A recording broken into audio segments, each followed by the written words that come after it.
Bismillahirrahmanirrahim. Assalamualaikum warahmatullahi wabarakatuh.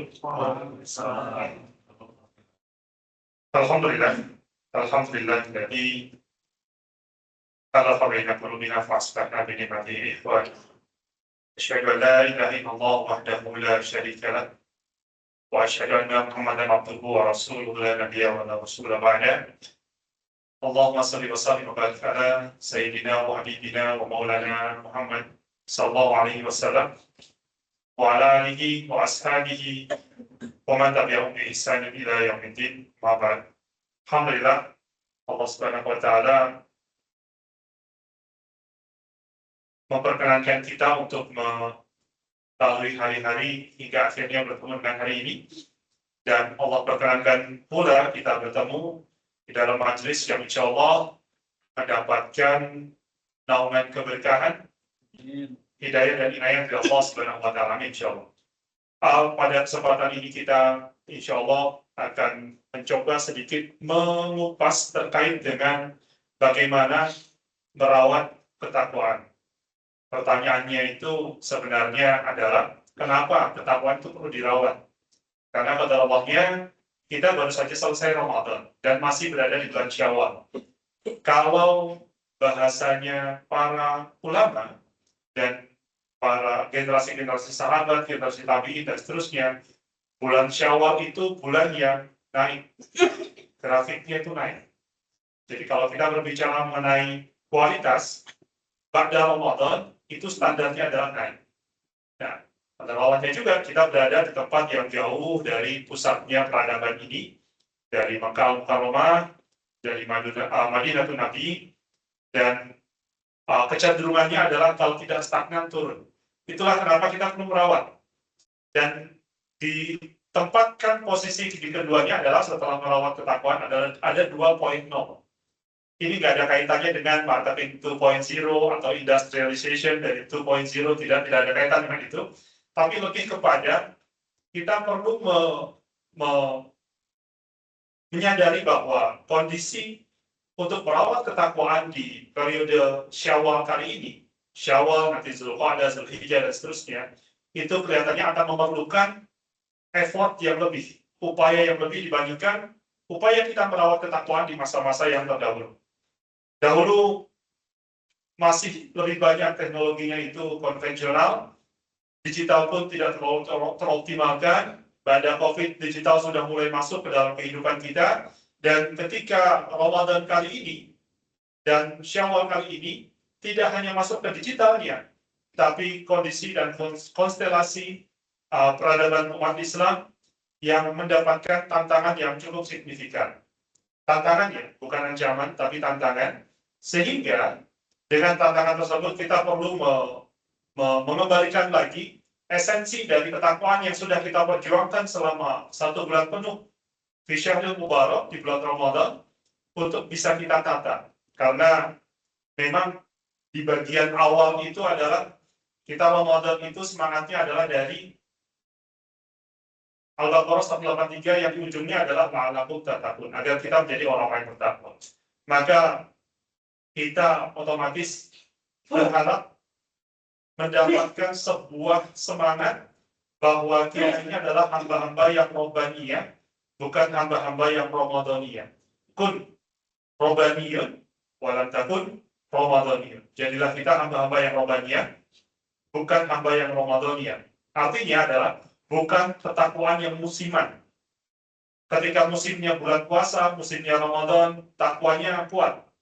Setelah itu meluntruk atau turun terus, dan akhirnya na'udzubillah ketika bertemu Ramadan yang akan datang seperti kembali ke nol. Kita mulai dari nol lagi ya, terus seperti itu. Kalau itu yang terjadi, maka tahun ke tahun kita bukan alih-alih mengalami kenaikan, yang terjadi adalah penurunan. Maka ada sebuah pesan juga di dalam surat Al-Baqarah, "Watazawwadu fa inna khairaz zadi taqwa." Maka kita harus berbekal. Berbekal karena sebaik-baiknya bekal itu adalah ketakwaan. Nah, karena ketakwaan itu adalah sebaik-baiknya bekal kita, maka perbekalan ini harus kita rawat. Sebagaimana kita merawat pakaian kita. Kalau merawat pakaian kan dicuci atau di laundry, disetrika supaya licin dan seterusnya, dikasih pewangian, maka ketakwaan pun harus kita lawan seperti itu. Dan kalau kita ibaratkan benar-benar bahwa ketakwaan itu adalah pakaian kita, maka walibasul taqwa dari khair. Itu juga peringatan dari Allah Subhanahu wa taala dalam surat Al-A'raf bahwa pakaian ketakwaan itu adalah yang terbaik. Tapi ayo hadirin sekalian, pakaian ketakwaan itu bukan baju takwa, bukan baju koko. Pakaian ketakwaan itu lebih kepada zatiahnya, bukan secara fisiknya. Kadang-kadang ayo kita pakai baju takwa, pakai baju koko. Koko itu namanya juga baju koko ya, kerannya keras santai. Itu bukan baju takwa. Baju takwa itu adalah pakaian yang menjadi hijab bagi jiwa kita untuk kemudian menjaga diri kita dari segala bentuk kemaksiatan, segala bentuk kemungkaran, segala bentuk hal-hal yang memang tidak bermanfaat. Maka ketakwaan itu mau tidak mau, akhirnya kita harus berhenti dari ritualitas. Jadi, kalau ritualitas itu kan yang ada di Arkanul Islam. Syahadat, ya kan? Setelah syahadat, sholat, puasa, zakat, haji. Itu ritual kita. Maka untuk menjaga ketakwaan di kondisi yang saat ini, di kondisi yang bisa dikatakan sangat menantang di semua dimensinya, maka kita tidak boleh berhenti pada saat ritual itu saja. Ya, tilawah kita mesti dijaga, sholat kita yang 5 waktu perlu dijaga, penting untuk dijaga, ditambah lagi sholat sunnah rawatibnya, puasa kita dilanjutkan. Kalau kemarin Ramadan 1 bulan penuh kita berpuasa, dilanjutkan dengan Syawal, puasa Syawal mungkin 6 hari, kemudian dilanjutkan lagi dengan puasa sunnah yang berikutnya, bisa Senin Kamis, bisa puasa Daud, atau ketemu dengan sebulan sekali Ayyamul Bid di hari-hari yang putih di antara tanggal 13, 14, 15 bulan-bulan Hijriah. Maka itu baru menjaga ritualnya. Maka yang perlu kita lakukan untuk menjadikan bekal ketakwaan itu sebagai bekal permanen adalah benar-benar menghadirkan muraqabatullah, rasa untuk selalu merasa diawasi oleh Allah Subhanahu wa taala. Dan taqarrub ila Allah, benar-benar kita berupaya untuk mendekat kepada Allah Subhanahu wa taala. Kemudian selain merasa selalu diawasi oleh Allah Subhanahu wa taala, kita harus menambah keilmuan kita, khasanah wawasan kita, sehingga keilmuan kita yang kita jadikan bekal untuk berjalan di atas kehidupan ini, di dalam kehidupan ini benar-benar bisa bertambah, dan seiring dengan bertambahnya keilmuan tersebut, bertambah pula pemahaman kita, maka semakin dekat pula kita kepada Allah Subhanahu wa taala. Kenapa harus dengan ilmu? Karena ayat yang pertama kali turun dari Allah Subhanahu wa taala itu bukan diminta untuk sholat dan seterusnya, tapi iqra, membaca. Dan membaca ini adalah pangkal dari ilmu pengetahuan. Ilmu tidak akan bisa kita kuasai kalau kita tidak membaca. Jadi, tidak hanya sekedar takut kepada Allah, tidak hanya sekedar hidup di atas keilmuan, lurus dalam amal kita itu baru bisa lurus kalau kita mengetahui keilmuannya, mana yang sunnah, mana yang wajib, mana yang mubah, dan mana yang makruh, dan mana yang haram. Kita perlu mengetahui itu semuanya sehingga kita punya perbekalan yang cukup untuk membina dan memilah-milah amalia-amalia kita di dalam keseharian itu seperti apa. Dan semuanya itu di dalam kerangka niat. Karena innamal a'malu binniyat. Dan sesungguhnya segala bentuk amal itu tergantung pada niatnya. Dan kalau niat kita itu salah, ya hasilnya akan didapatkan yang salah pula. Dan ada bentuk kesadaran akan konsekuensi bahwa kehidupan kita itu pasti akan dimintai pertanggungjawaban oleh Allah Subhanahu wa taala. Maka kita akan bertemu dengan sebuah konteks, sebuah ayat yang disampaikan oleh Allah Subhanahu wa taala di dalam surat At-Taubah, "Innama ya'muru masajidallahi man amana billahi wal yawmil akhir wa aqama as-salata wa ata az-zakata wa lam yakhsha illa Allah. Wa asa ulaika an yakunu minal muhtadin." Itu di dalam surat At-Taubah. Bahwa orang-orang yang dikatakan, yang dianggap sebagai memakmurkan masjid-masjidnya Allah itu adalah man amana billahi wal yaumil akhir. Di situ setelah beriman kepada Allah, ada iman kepada hari akhir. Otomatis menumbuhkan kesadaran, ada kesadaran dari kita bahwa benar-benar bahwa hari akhir itu pasti tiba. Hari pertanggungjawaban itu pasti tiba. Sebagaimana kita kalau bekerja pasti dimintai pertanggungjawaban. Sebagaimana kita beramal pasti dimintai pertanggungjawaban. Ketika kita melakukan sebuah kegiatan pasti dimintai pertanggungjawaban. Nah, pertanggungjawaban itu harus kita lakukan dan harus kita persiapkan dengan sebenar-benarnya. Dan itu ada konsekuensi di baliknya. Maka secara sederhananya adalah bagaimana menjadikan hati kita ini terhubung kepada Allah, itu adalah konteks dari merawat ketakwaan 2.0 adalah merawat keterhubungan hati kita dengan Allah Subhanahu wa Ta'ala, lalu menjadikan hidup kita lebih jauh daripada ritualitas, yaitu lebih tertib, lebih jujur, lebih bersih, dan lebih bermanfaat. Secara umum, tertib, jujur, bersih, dan bermanfaat itu adalah bermartabat. Karena insya Allah ketika kita memiliki martabat, maka kita akan jujur, punya integritas, kita akan bersih pula, akan totalitas, profesional, ikon dalam amal-amal kita, sehingga kita semuanya dengan ketakwaan yang kita rawat itu, harapannya adalah kita benar-benar bisa menjadi manusia yang paripurna. Karena pesan-pesan di setiap khutbah Jumat itu, ittaqullah haqqa tuqatih. Bertakwalah kepada Allah dengan haqqa tuqatih, dengan sebenar-benarnya takwa. Dan harapannya kita bisa merawat itu semuanya. Nah, setelah Ramadan, harapannya kita kemarin menutup Ramadan dalam keadaan ketakwaan kita kualitasnya ada di puncak. Biasanya penyakit kalau sudah ada di puncak itu adalah turun. Dan kalau kita naik gunung, ketika berada di puncak itu berada dalam kondisi oksigennya kurang. Nah, kita perlu menyiapkan puncak baru. Makanya orang kalau terbiasa naik gunung nih, di sini mungkin ada jamaah sekalian yang biasa yang mencintai alam dan saking cintanya sudah naik gunung, itu tidak langsung mendaki gunung yang paling tinggi, tapi gunung dari yang rendah dan seterusnya. Untuknya Jakarta punya gunung yang cukup rendah, Gunung Sahari. Rendah sekali, flat gitu. Nggak ada nanjak-nanjaknya, Gunung Sahari. Gunung Agung sudah tutup, gitu. Gunung Agungnya di Bali yang masih tinggi. Nah, terus bertahap sedikit demi sedikit, sehingga ketika lulus misalnya Gunung Salak, naik lagi Gunung Semeru, naik lagi terus seperti itu. Jadi membuat target-target yang lebih tinggi. Jadi itu adalah amalia-amalia yang harus dilakukan oleh kita. Jadi kalau kita sudah berada di puncak, harapannya adalah ketika kemarin tutup Ramadan dalam berada di puncak, maka kita mengingat pada hadis yang pertama yang di sebelah kiri itu bahwa ahabbul a'mal ilallah, gitu. Amal yang paling dicintai oleh Allah Subhanahu wa Ta'ala itu adalah adwamuha, yang berkelanjutan, yang terus-menerus, yang kontinu. Wa in qall, meskipun sedikit. Jadi, kalau kita sudah berada di ketinggian 20 meter, misalnya, atau ketinggian 20%, maka target kita nggak boleh 15, tapi targetnya minimal 20,5%. Sehingga naiknya terus berkelanjutan. Kalau ngejar, yang perlu yang realistis. Kita harus yang realistis juga. Target kita, insya Allah besok 100%. Nah, untuk dari 20 ke 100% itu loncat.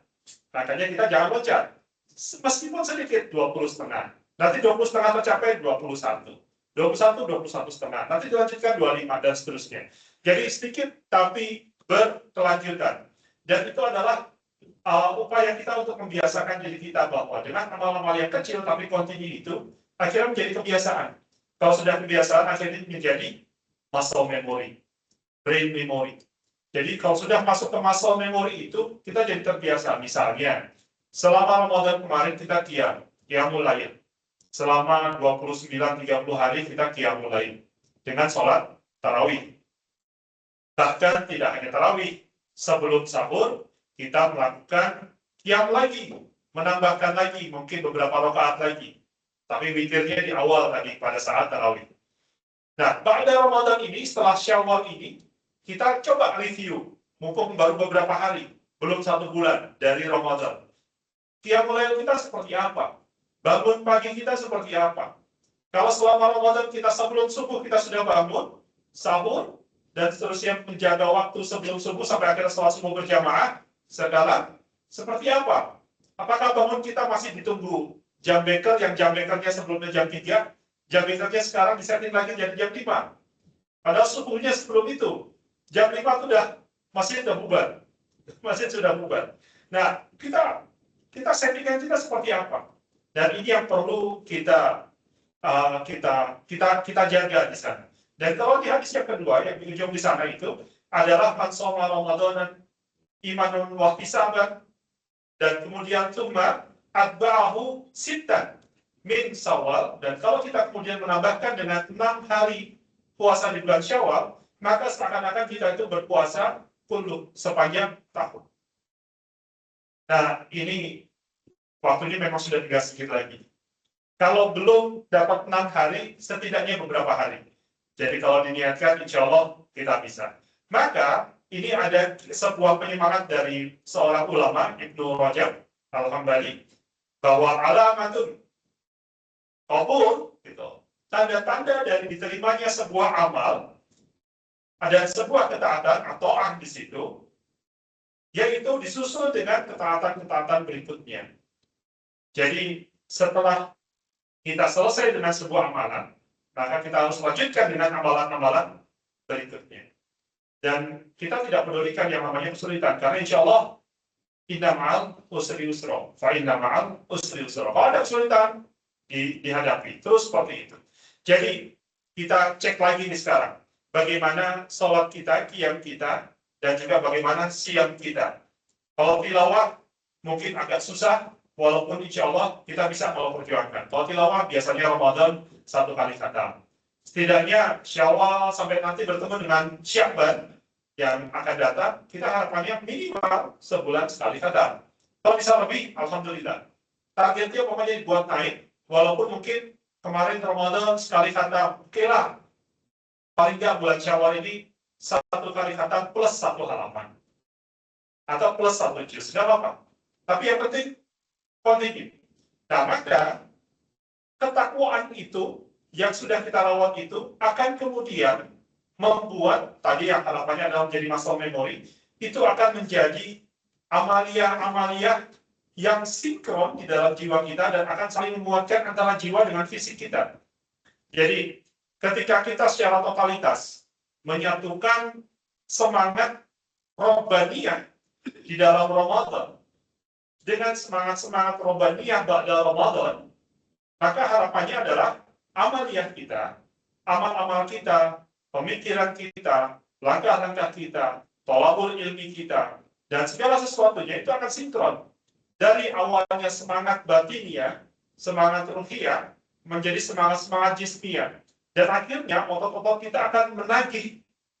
Sakau kalau kita nggak sholat tepat waktu. Sakau kalau kita nggak buka musab. Sakau kalau kita nggak buka musab di akhir malam. Sakau ketika kita nggak bangun di akhir malam. Jadi akhirnya harapannya kita sudah nggak perlu lagi menyalakan jam beker, alarm, jam 3 itu udah bangun sendiri. Dan yang dipikirkan di awal adalah wudhu. Nah, ayuhal hadirun jamaah rahimahumullah, kita bayangkan kalau kita bangun tidur, yang kita pikirkan pertama adalah wudhu. Setelah wudhu, sujud. Setelah sujud, doa, minta sama Allah.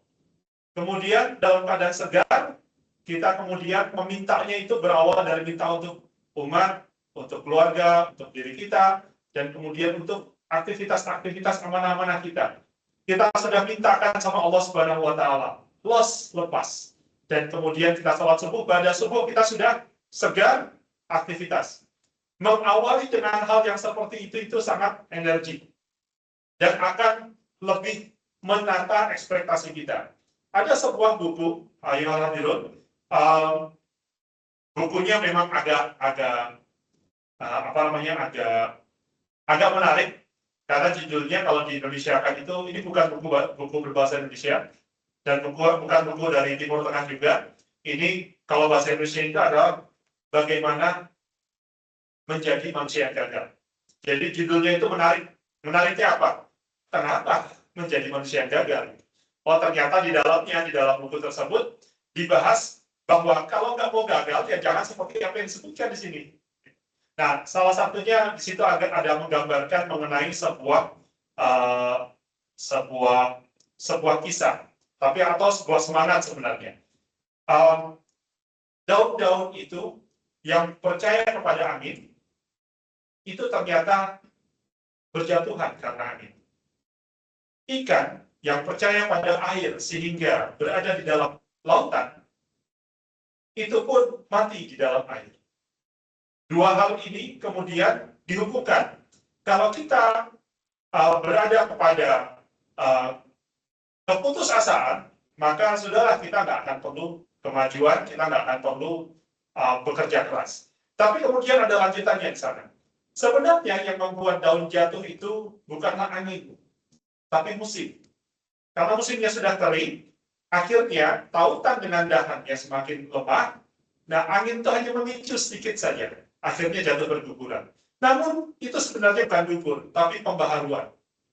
Memperbaharui daun-daun yang lebih baru lagi agar tubuh pohon itu tumbuh semakin subur. Ikan juga demikian. Meskipun berada di lautan, tapi seringkali kematiannya itu bukan ada di lautan, tapi ada di atas panci-panci. Direbus, gitu. Direbus. Jadi kematiannya itu bukan karena airnya, tapi memang ada pemicu-pemicu yang lainnya.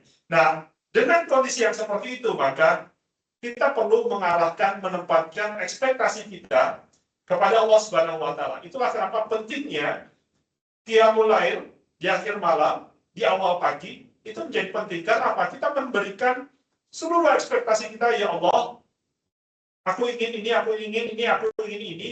Ya Allah, kabulkan, ya Allah. Aku serahkan semuanya kepadamu, ya Allah. Kemudian ditutup dengan la haula wala quwata illa billahil aliyil azim. Sesungguhnya tidak ada daya upaya selain yang Engkau berikan kepada kami. Dan dengan seperti itu, kita tenang dalam hidup itu. Dan bagi apa? Kalau ternyata nggak kesampaian, Allah belum mengizinkan. Kalau ternyata kesampaian, Allah sudah mengizinkan. Kalau kita ternyata sesuai dengan objektif atau tujuan yang kita sudah tetapkan, Allah mengizinkan. Kalau belum, Allah belum mengizinkan. Tenang, nyaman. Dan itulah yang namanya disebut sebagai sinkron. Jadi kalau sudah sinkron, maka insya Allah ketakwaan itu benar-benar akhirnya membuat kita berserah diri kepada Allah Subhanahu wa Ta'ala. Kita jalani, semua tujuan kita tentukan, perencanaan kita buatkan, dan kemudian hasilnya tawakal Allah. Nah, ini akan membuat kita sebenarnya akan selalu penuh dengan energi. Gak ada lagi kecewa. Kalau ada manusia yang mengecewakan, lalu kita tidak menyerahkan segala sesuatunya kepada manusia. Atasan kita membuat kita kecewa, bawahan kita membuat kita kecewa, kawan kita membuat kita kecewa. Ya mungkin takdirnya seperti itu. Serahkan lagi semuanya kepada Allah Subhanahu wa Ta'ala. Tinggal kita nasihati atau kita upayakan lebih baik dan seterusnya. Berikutnya serahkan lagi kepada Allah. Dan itu akan membuat hati kita tuh ayat tentrem aja. Enak kalau seperti itu. Jadi nggak kemerungsung, tapi semuanya apa? On the track. Dan ini ketakwaan yang benar-benar akan memperbaiki cara kita memandang kehidupan ini. Maka ada sebuah konteks lagi yang harus kita dalami, bahwa ternyata, dan pada kenyataannya adalah bahwa di dalam kehidupan ini kita tidak hidup sendiri. Kalau tadi kan masih kita sendiri, kita berserah diri kepada Allah dan seterusnya, itu masih sendiri. Tapi karena kita tidak hidup sendiri, ada orang-orang di sekitar kita, tadi ada konteksnya, ada atasan, ada bawahan, ada rekan, sejawat, dan seterusnya, ada vendor, dan lain sebagainya, maka kita perlu mengikat persaudaraan dengan sesama manusia. Dan ikatan persaudaraan itu dalam kerangka ukhuwah billah. Ukhuwah karena Allah. Dan basisnya adalah ketakwaan. Maka kita mengingat sebuah ayat dari Al-Quran, di dalam surat Al-Hujurat. Innamal mu'minuna ikhwah fa'aslihu baina akhwaikum. Kuncinya ada di yang berikutnya. Fa'aslihu baina akhwaikum. Maka damaikanlah.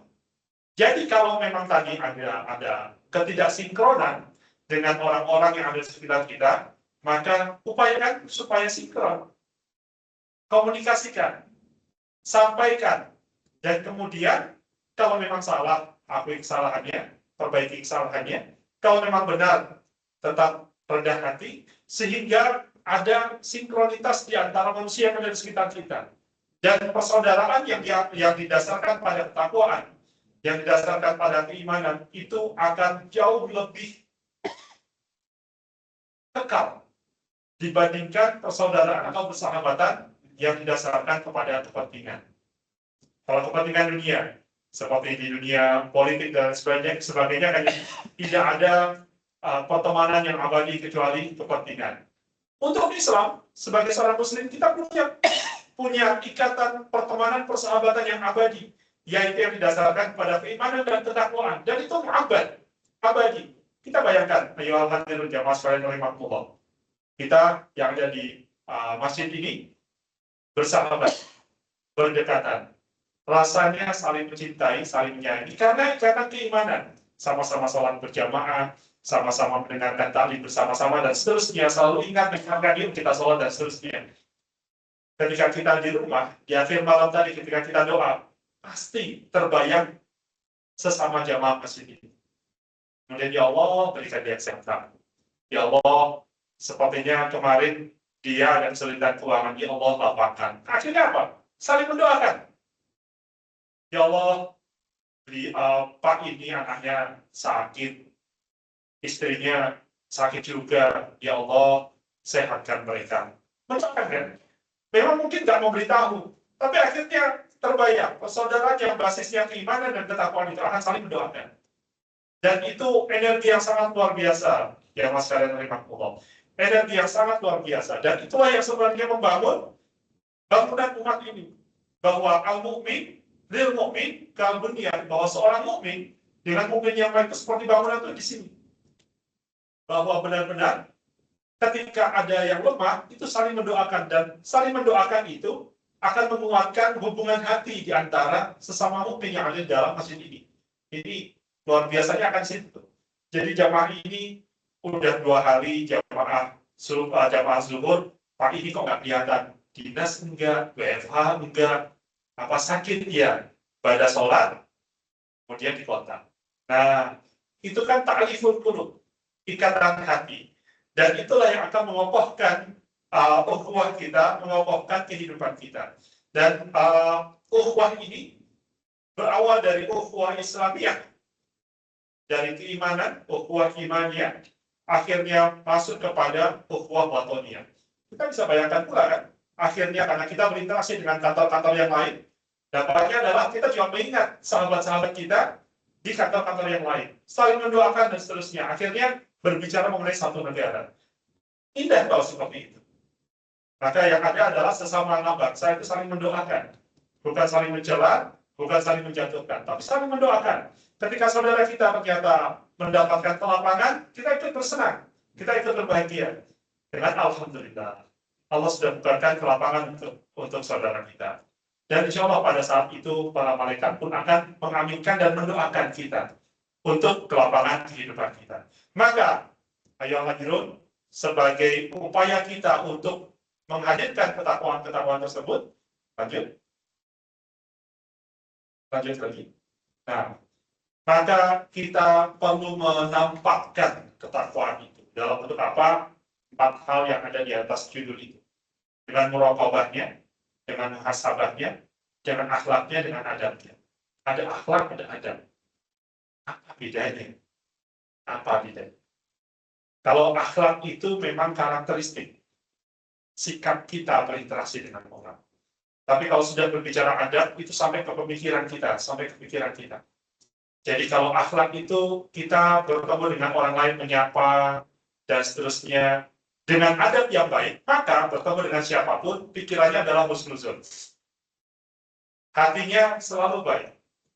Dan dampak yang secara fisik terlihat adalah sumeh.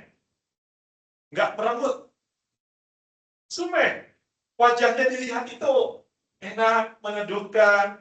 Terusnya kok ya kayaknya riang-riang saja, nggak ketahuan kalau sedang kesusahan. Nggak tahu aja kalau ternyata tagihannya banyak gitu. Tapi tetap senyum. nggak tahu aja, bukan hanya tagihan bank ya, bukan hanya tagihan cicilan, tapi juga tagihan pekerjaan banyak. Tapi nggak perlu, tetap dihadapi dengan senyum. Akhirnya apa? Auranya, asarnya itu adalah bahagia. Dan asal yang positif ini akan kemudian memberikan dampak yang positif pada orang-orang yang ada sekitar kita. Dan ayo hadirin, dari mana energi untuk menghadirkan bekas-bekas atau asal jejak-jejak dari kebahagiaan itu dalam hati? Yaitu dua kunci yang pertama, yaitu muraqabah dan muhasabah. Benar-benar merasa bahwa Allah selalu mengawasi kita. Gak ada orang di kantor kita, di ruangan kita, ya Allah tahu. Ada kisah kan ya, di masa Umar bin Khattab, ketika ada seseorang yang seorang perempuan dengan ibunya yang memasak makanan, tapi disuruh ibunya, udahlah susunya dicairkan saja. Aku nggak mau. Gitu. Kan Umar nggak ada di sini, tapi Tuhannya Umar ada. Gitu. Tuhannya Umar itu ada.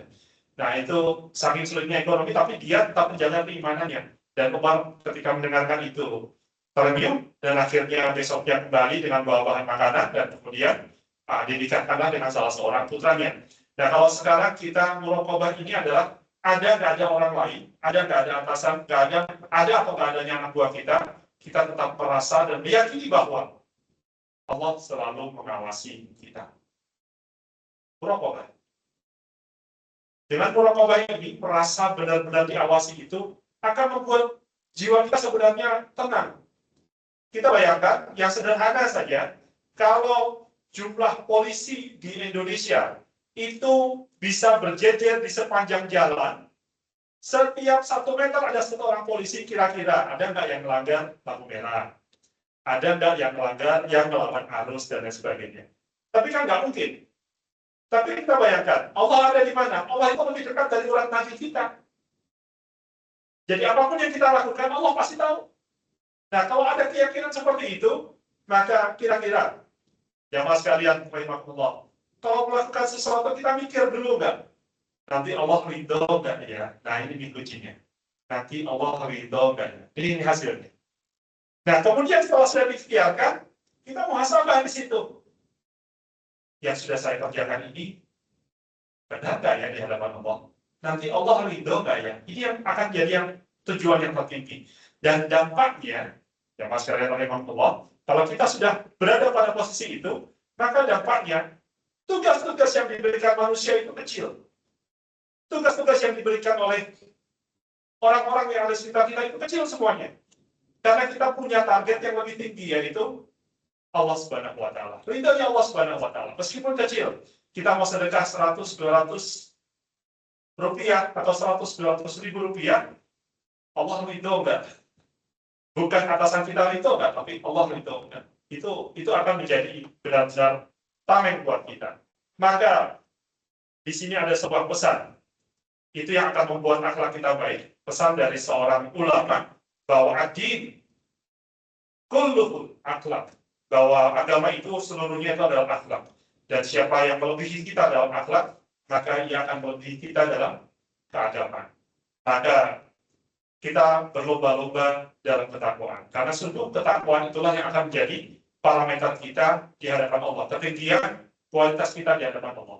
Bukan kualitas-kualitas yang lain, kualitas ketakwaan. Maka untuk bisa menjaga, merawat itu secara zahirnya adalah lewat akhlak kita yang zahir, dan yang lebih yang tidak zahir adalah dari pikiran kita dan apa yang ada di dalam hati kita menjadi sebuah parameter yang disebut sebagai adab, dan itu semuanya hasil dari muraqabah dan juga muhasabah, dan harapannya dengan muraqabah, muhasabah, akhlak, dan adab itu ketakwaan kita bisa dirawat hingga akhirnya Allah perkenankan kita bertemu dengan Sya'ban, dan pada Sya'ban Ramadan yang akan datang kita naik lagi. Aku lupa qauli hadza fastaghfirullah li wa lakum. Mungkin ada pertanyaan?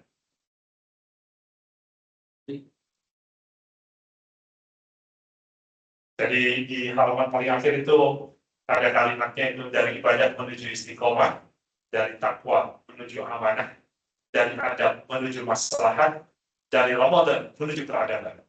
Jadi itu harapannya, upaya kita merawat hasilnya 4 tadi.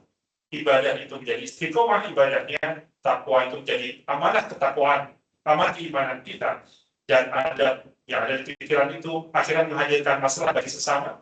Dan Ramadan yang kemarin akan menghadirkan sebuah peradaban yang lebih baik hingga bertemu yang Ramadan yang akan datang dan seterusnya dan seterusnya. Allah a'lam. Ya, tafadhol Pak. Ya, Pak Rasul. Monggo. Ya, izin Pak Ustadz menanya. Tadi topik dari yang disampaikan bahwa aktivitas sebelum menjemput pagi itu dimulai dari tadi disampaikan ada sholat, ada baca Al-Quran dan sebagainya. Cuma kan yang saya pahami Pak Ustadz ini kan latar belakang sainsnya tinggi. Artinya yang belum apa saya pahami ini sebagai orang fakir itu kira-kira dari sisi psikologi dan medis itu bisa diterjemahkan seperti apa? Hingga apa Pak Ustadz disampaikan bahwa pagi kita akan lebih fresh dan lebih siap. Memang yang sedikit yang saya tahu untuk psikologi manusia itu saat apabila sudah melakukan aktivitas sebelum waktu subuh, karena kan sholat sunnahnya aja udah sedemikian berharga, apalagi ya artinya apabila urut-urutan itu sudah terpenuhi hingga akhirnya fresh sebelum bekerja itu secara sainsnya atau psikologinya seperti apa? Terima kasih. Bismillah. Wudhu setelah tidur itu membuat rileks kulit wajah kita. Wajah kita tuh jadi rileks dengan air dingin kan ya, segar. Dan kemudian setelah wudhu kita sujud salat. Itu aliran darah yang sebelumnya itu kita sejajar, kemudian kita sujud itu difokuskan ke kepala. Kepala kita yang sebelumnya mungkin agak kering, dengan sujud itu kita isi otak kita dengan darah. Dan darah yang isinya oksigen pagi kita lebih bersih. Udara pagi lebih bersih, apalagi saat subuh di masjid. Kita habis keluar dari rumah, ketemu dengan segarnya pagi, ya polusi belum ada, polusi belum terlalu parah lah. Ya kalau Jakarta agak susah juga nyari embun, tapi setidaknya lebih segar dibandingkan jam-jam berikutnya. Jalan ke masjid, di masjid kita sholat sunnah lagi, sujud lagi, itu mengisi otak kita dengan darah yang kaya dengan oksigen. Dan ini akan menstimulus otak kita untuk bekerja lebih optimal. Ide-ide cemerlang itu akan muncul dari otak yang segar. Nah, kita bayangkan kalau kita bangunnya kesiangan. Kita bayangkan, kita compare ya, kita bandingkan. Kalau bangunnya kesiangan, bangun-bangun, udaranya sudah ketemu dengan udara yang polusi. Cahaya matahari sudah agak tinggi, udara sudah nggak dingin lagi. Ditambah lagi, pas melihat jam, waktunya udah sebentar lagi dikerja. Itu kira-kira otak kita semrawut ya. Udah nggak ada seger-segernya. Antara orang yang tadi di pagi hari bangun, wudhu, sujud, sholat, tambah lagi tilawah, seger itu semuanya, jiwanya juga seger. Berangkat sampai di kantor itu sudah maknyus. Tapi kalau yang tadi kemerungsung, udah bangunnya telat, wah kena di TJ, di Transjakarta mungkin, wah ini udah petang, ditambah lagi, aduh lampu merahnya kok ya lama banget, deg-degan terus. Akhirnya apa? Sampai di kantor, kita udah hilang semuanya, energi itu udah habis. Dibanding yang tadi, udah enak, jalannya udah tertata. Nah ini memang sebuah aktivitas yang membuat sel-sel biologis kita itu segar kembali. Dan alhamdulillahnya kita itu ada setelah pagi subuh dan siang zuhur itu ada refreshment, ada snack buat tubuh kita, sholat duha. Kemudian sebelum malam itu ada snack lagi, asar. Ketemu malam, maghrib. Pada maghrib, gak lama setelah itu kita ada dessert, hidangan terakhir, hidangan penutup, isya. Minimal 5 kali kita kena wudhu. Subuh, zuhur, asar, maghrib, isya. Ditambah lagi kalau tambah 2, jadi 6. Kalau tambah lagi yang lain, jadi 7. Ternyata pada isya, sebelum tidur, kita sholat witir dulu, 8. Wah itu refresh nggak itu kira-kira? Kulit kita selalu refresh, cerah, bersih juga, utuh, dan juga otak kita juga akan segar karena diisi terus dengan darah yang kaya dengan oksigen. Nah, ini sebagai penutup dari jawaban ini, saya berikan semacam kisah dari salah seorang yang akhirnya mualaf masuk Islam, bukan orang Indonesia, orang Amerika. Dia tanya-tanya sama saya, kemudian ternyata orang Islam enak banget ya. Pagi baru nyampe di kantor, udah kena air, sholat lagi gitu. Terus siang istirahat, pada saat kita ngantri makanan, sholat dulu, wudhu lagi. Seger terus kan ini orang Islam ini. Apa memang itu disuruh? Di dalam Islam, ya wajibnya memang zuhur ya. Tapi kalau pagi kita nyampe di kantor, kita wudhu lagi karena kita mau sholat duha. Terus sujud itu, ya sujud ini bagian dari ibadah yang memang kita lakukan, gitu. Bagian dari sholat kita. Itu kan dia orang biologi, latar belakang biologi. Itu kan otomatis ketika ada sujud, itu darahnya akan turun ke kepala semua. Iya, pantas saja orang Islam sampai sore nggak ada lemesnya. Ada sih yang lemes, ya itu pasti sholatnya nggak benar. Sama dia gitu, itu pasti sholatnya nggak benar. Akhirnya dia belajar, akhirnya dia masuk Islam. Hanya dari ternyata orang Islam suka sujud, kepalanya di recharge dengan darahnya yang perlu dengan oksigen, dan dengan wudhu. Dan tambah terkait satu dengan wudhu, dia kasih tahu seperti ini, dia memberikan hikmahnya seperti ini. Sedangkan yang saya tahu, kalau pada saat aksi-aksi demo-demo itu kan kalau ada gas air mata itu dikasih air kan, air itu akan menghambat apanya gas air mata itu masuk, jadi kain dibasahin. Sedangkan orang-orang Islam itu selalu basah dengan air, bukan keringat, pakai air wudhu. Dengan air wudhu yang bersih itu dibilas terus, berarti kotoran-kotoran yang di wajah itu selalu bersih. Dan karena habis kena air itu, mau kena polusinya tersaring oleh air. Dan belum lama setelah itu langsung dibilas lagi. Jadi harusnya bersih. Wajah kita, minimal wajah kita. Belum tangan, belum kaki, belum hati. Jadi ini memang luar biasa sebenarnya. Kalau kita mengawali pagi itu dengan tadi qiyam, kemudian dengan tilawah dan seterusnya, itu asupan energi vitamin buat jiwa dan raga kita itu clear semua, tuntas semua. Dan sehingga akhirnya kita bisa menjalani hari-hari kita yang berat itu dengan berserah diri kepada Allah. Dan Allah lah yang mengatur semuanya.